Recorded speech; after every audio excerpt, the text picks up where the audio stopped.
ஜெய் ஸ்ரீராம். நம்மளோட காஷி யாத்திரையில் இன்னைக்கு 2வது நாளில் இருக்கிறோம். ஆஸ் பர் த ஐட்னரி டே 2 நம்ம அயோத்தியாவுக்கு கிளம்ப இருக்கிறோம். நேற்று நைட்டு நைமிஷாரண்யத்தில் கடுமையான மழை, அதனால் தங்கியிருந்த ஹோட்டலில் தொடர்ந்து மின்சார பிரச்சனை இருந்துக்கிட்டே தான் இருந்தது. நிச்சயமாக யாரும் ஒழுங்காக தூங்கியிருக்க மாட்டாங்கன்னு தெரியும். இருந்தால் கூட காலையில் சொன்ன டைமுக்கு எல்லாருமே கிளம்பி ரெடியாக இருந்தாங்க. எப்பயுமே சொல்கிறது தான், சீனியர் சிட்டிசன்ஸ் கூட ட்ராவல் பண்ணும்போது நம்மளை அவங்க அவ்வளோ மோட்டிவேட் பண்ணிகிட்டே இருப்பாங்க. அந்த வகையில் தான் இன்றைக்கி காலையில் எல்லாருமே டைமுக்கு கிளம்பி வந்தது. நைமிஷாரண்யத்தில் இருந்து மன நிறைவோட அயோத்தியாவுக்கு கிளம்பியாச்சு. பொதுவாக நம்ம யாத்திரையில் 10 பேருக்கு மேலே வரும்போது தான் குக்கிங் டீமை நம்ம கூட அழைச்சிட்டு வருவோம். 10 பேருக்கு கம்மியாக வரும்போது குக்கிங் டீமை நம்மளால் அழைச்சிட்டு வர முடியாது. அதுக்கு சரி செய்யும் வகையில் நல்ல கடைகளில் சவுத் இண்டியன் ஃபுட் ஓரளவுக்காவது கிடைக்கக்கூடிய இடங்களுக்கு அழைச்சிட்டு போய் தான் சாப்பாடு வாங்கி கொடுப்போம்.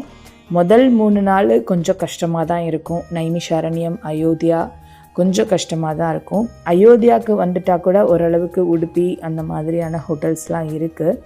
அங்கே நம்மளுடைய சவுத் இண்டியன் ஃபுட் கொஞ்சம் கிடைக்கும். நைமிஷாரண்யத்தில் கண்டிப்பாக சவுத் இண்டியன் ஃபுட் கிடைக்காது. குக்கிங் டீம் இல்லாத பட்சத்தில் மக்களும் அதை புரிஞ்சுப்பாங்க. கூட வர யாத்ரிகளும் புரிஞ்சுக்கிட்டு அதுக்கு தகுந்த மாதிரி அவங்களும் உணவுகளை அட்ஜஸ்ட் பண்ணி சாப்பிட்டுப்பாங்க. அயோத்தியாவில் ஓரளவுக்கு மேனேஜ் பண்ணிட முடியும். பிரயாகலையும் அப்படி தான். காஷி, கயா போயிட்டோன்னா கம்ப்ளீட்டாகவே நமக்கு சவுத் இண்டியன் ஃபுட் கிடைக்கும். இந்த தடவை 9 பேர் கொண்ட குழு அப்படிங்கிறதுனால குக்கிங் டீம் கூட்டிகிட்டு வரல. காலையில் ஆன் தி வேல தாபாவில் ஒரு நல்ல பிரேக்ஃபாஸ்ட் சாப்பிட்டுட்டு அயோத்தியாவுக்கு வந்து சேர்ந்தாச்சு. அயோத்தியாவில் பார்க்க வேண்டிய இடங்கள் ஏராளமாக இருக்குது. அயோத்தியாவை முழுக்க இருந்து பார்க்கணும் அப்படின்னா 1 வீக் தேவைப்படும். முக்கியமான இடங்களில் நாங்கள் ஒரு தடவையும் கண்டிப்பாக கூட்டிகிட்டு போகக்கூடிய இடம் குப்தார் காட். ஏன் குப்தார் காட்டுக்கு கண்டிப்பாக அழைச்சிட்டு போகிறோம் அப்படின்னா, குப்தார் காட்டில் இருந்து தான் ராமபிரான் வைகுண்டத்திற்கு கிளம்புனார். ராமபிரான் ஜலசமாதி ஆன இடம் குப்தார் காட். இந்த குப்தார் காட்டில் ராமபிரான் இறுதியாக அபிஷேகம் பண்ணி வழிபாடு பண்ண சிவலிங்கம் இங்கே இருக்குது. குப்தார் காட் இல்லாமல் சூரியகுண்ட், பரதகுண்ட், நந்திகிராம் நிறைய இடங்கள் இருந்தால் கூட ஒரு தடவையும் ஸ்கிப் பண்ணாமல் அழைச்சிட்டு வரக்கூடிய இடம் குப்தார் காட். ஏன் ஸ்கிப் பண்ணாமல் அழைச்சிட்டு வரீங்க, மற்ற இடங்களுக்கு இவ்வளோ இம்பார்ட்டன்ஸ் கொடுக்காம அப்படின்னு கேட்டால் அதுக்கு பதில் இல்லை. மனசுக்கு ரொம்ப நெருக்கமாக இருக்கும். இந்த இடத்துக்கு வந்தால் ஏதோ ஒரு பீஸ் கிடைக்கிற மாதிரி ஒரு உணர்வு. இங்கே வரும்போதெல்லாம் கூட வர யாத்ரிகள் எல்லாருமே ரொம்ப சந்தோஷமாக இருக்கிறத அவங்களோட முகத்தில் பார்க்க முடியும். அதனால் இந்த இடத்த ஸ்கிப் பண்ணாமல் ஒரு தடவையும் கூட்டிகிட்டு வருவோம். ராமருக்கே வைகுண்ட பிராப்தி கொடுத்த நதி இல்லையா? அதனால் நிச்சயமாக நீங்களும் அயோத்தியா வரும்போது இந்த இடத்த கட்டாயம் வந்து பார்க்கணும். குப்தார் காட்டில் இருக்கக்கூடிய ஒரு ஆலயத்தில் அன்னதானம் பண்ணிகிட்டு இருந்தாங்க. கூட வந்த யாத்ரிகள் எல்லாருமே இங்கேயே சாப்பிட்றலாம் அப்படின்னு சொல்லிட்டு பூரி, சப்ஜி எல்லாம் சாப்பிட்டுட்டு குப்தார் காட்டிலேருந்து கிளம்பி ராம் ஜென்ம பூமிக்கு வந்தாச்சு. ராம் ஜென்ம பூமியிலேருந்து குப்தார் காட், நந்திகிராமம் இதெல்லாம் ஒரு 20-30 கிலோமீட்டர் தள்ளி தான் போகணும். கொஞ்சம் பொறுமையாக இருந்து இந்த இடங்களெல்லாம் நிச்சயமாக நீங்கள் பார்த்துட்டு வரணும்.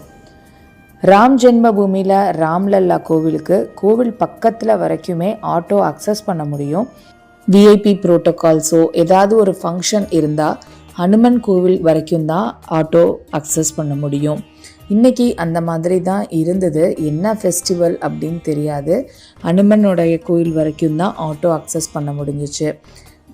நார்த் இந்தியாவை பொறுத்தளவில், எஸ்பெஷலி காஷி, அயோத்தி இந்த ஏரியாவை பொறுத்தளவில் என்ன ஒரு பெனிஃபிட் அப்படின்னா, எல்லா இடத்துலையுமே எந்த அளவுக்கு ஆட்டோஸ் இருக்கோ அந்த அளவுக்கு வீல் சேர் பர்சன்ஸும் இருப்பாங்க. நம்மளால் ஆட்டோவில் போக முடியாது, நடந்து தான் போக முடியுங்கிற சுச்சுவேஷன் வரும்போது எங்கே வேணாலும் நம்ம வந்து வீல் சேர் அக்சஸ் பண்ணிக்கலாம். சார்ஜபிள் தான், பட் அவைலபிள் இருக்கும். சீனியர் சிட்டிசன்ஸை கூட்டிகிட்டு போகும்போது இது நமக்கு ரொம்பவே ஹெல்ப் பண்ணும். குப்தார் காட் முடிச்சுட்டு மதியம் ரூமில் கொஞ்சம் நேரம் ரெஸ்ட் எடுத்துகிட்டு நேராக சரியுக்கு கூட்டிகிட்டு போயிட்டோம். சரியூ நதிக்கரையை சுற்றி ஏகப்பட்ட வரலாறோட தொடர்பு இருக்கக்கூடிய ஆலயங்கள் நிறையா இருக்குது. ஈவினிங் அப்படியே எல்லாரையும் சீனியர் சிட்டிசன் யாராலலாம் நடக்க முடியலையோ எல்லாருக்கும் வீல் சேர் வாங்கிட்டு சரியு சுற்றி ஒரு வாக் மாதிரி போயிட்டு அங்கே இருக்கக்கூடிய முக்கியமான ஆலயங்களுக்கெல்லாம் அழைச்சிட்டு போயிருந்தோம். குறிப்பாக அங்கே லவகுஷன் சிவபெருமானுக்காக கட்டப்பட்ட ஒரு கோவில் இருக்குது, நாகேஸ்வரநாத் கோவில்.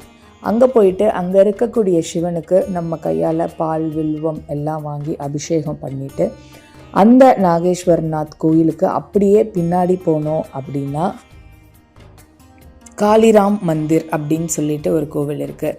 அது என்ன கோவில் அப்படின்னா, மூர்த்தி இந்த கோவிலில் தான் காப்பாற்றி வைக்கப்பட்டிருக்கு அப்படின்னு சொல்கிறாங்க. இந்த கோவிலில் உள்ள ராம, பரத, லக்ஷ்மண, சத்ருகுணன், சீதா பிராட்டியோட பழைய மூர்த்தியாக இந்த கோவிலில் இருக்காங்க. அதிலிருந்து அப்படியே வெளியில் நதிக்கரையோடு நடந்து வந்தோம் அப்படின்னா சந்திர பகவான் கோவில் இருக்குது. சாயந்தரம் சூரியன் அஸ்தமிக்கிற நேரம் இந்த சந்திர பகவான் கோவிலுக்கு போய் வழிபாடு பண்ணோம். உள்ள ஒரு அற்புதமான காட்சியாக ஒரு சிவலிங்கம் இருந்தது. 12 ஜோதிர்லிங்கத்தையும் குறிக்கும் வண்ணமாக ஒரு சிவலிங்கம். அவ்வளோ அற்புதம், அத்தனை ஆனந்தமாக இருந்தது.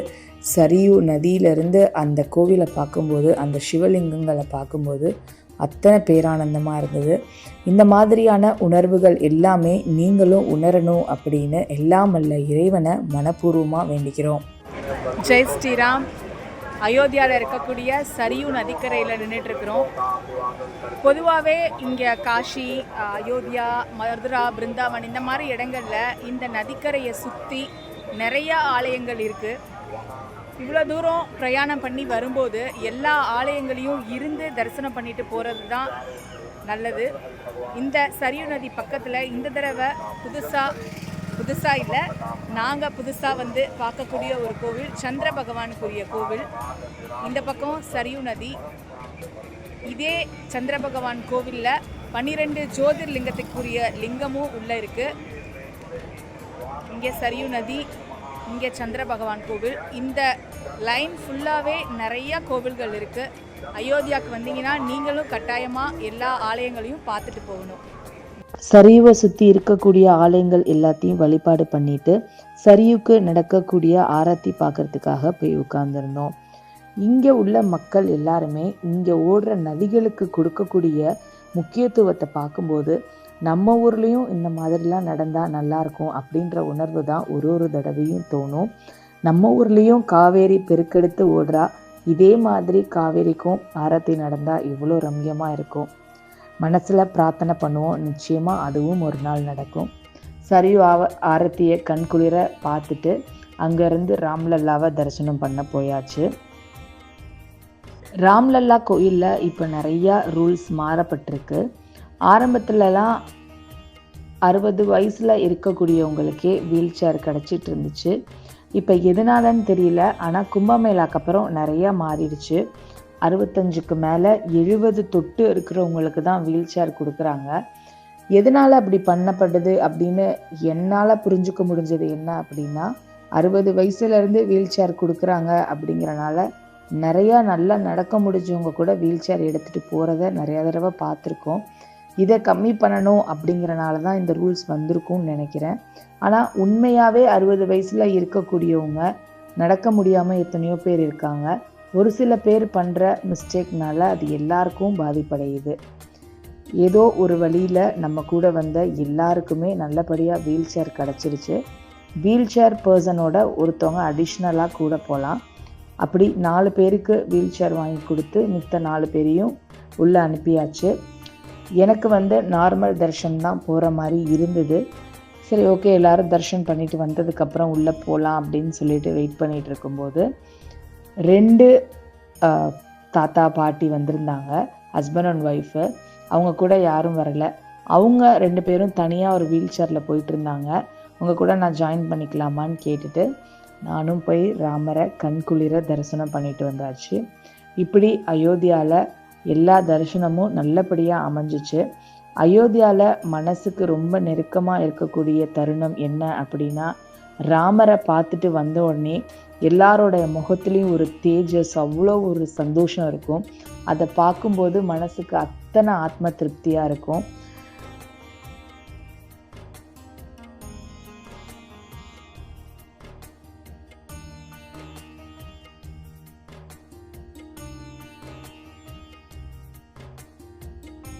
எல்லாரும் சீக்கிரமாக இந்த மாதிரியான யாத்திரைகளுக்கு வரணும். உங்களுக்கும் ராமருடைய தரிசனம் கிடைக்கணும் அப்படின்னு ராமபிரானை பிரார்த்தனை பண்ணிக்கிறேன். அயோத்தியாவில் எல்லா தரிசனமும் நல்லபடியாக முடிஞ்சிச்சு. இன்றைக்கி நைட்டு அயோத்தியாவில் தங்கிட்டு நாளைக்கு பிரயாக் கிளம்ப இருக்கிறோம்.